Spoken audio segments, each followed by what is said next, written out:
ఇంట్లో కోసం మేము పోరాడుతున్నాం, మేము ధర్నా చేస్తున్నాం అంతే. ఇక అంతకు మించి నేను వాళ్ళకి దండం పెడతాం. మేము వెయ్యింది, మేము నడిపేది ఓట్లు ఎట్లా గెలుస్తున్నారు? ఇప్పుడు ఎలక్షన్లు వస్తున్నాయని గెలుస్తున్నారా?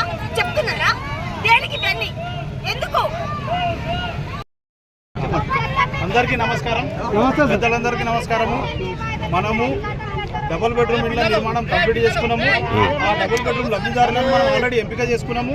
వాళ్ళందరి లిస్టు మన దగ్గర ఉంది, అర్హుల జాబితా మన దగ్గర ఉంది. ఎవరెవరికైతే ఇంట్లో వచ్చినాయో వాళ్ళకందరికీ తెలుసు. ఫోన్ కూడా చేసి చెప్పడం జరిగింది. వాళ్ళ సర్టిఫికేట్ వాళ్ళకు ఉన్నదన్న విషయం కూడా తెలుసు అందరికీ. అదేవిధంగా మనం 26 జనవరి నాడు తొందరపాటు ప్రోగ్రామ్ తోటి మనకు అర్జెంట్ ఉండే కాబట్టి మనము ఆ ప్రోగ్రామ్ ఓపెనింగ్ చేసుకున్నాము. దాని ప్రకారమే గౌరవ ఎమ్మెల్యే గారి ద్వారా మనము ఇళ్లకు కూడా తాళాలు ఇవ్వడం జరిగింది.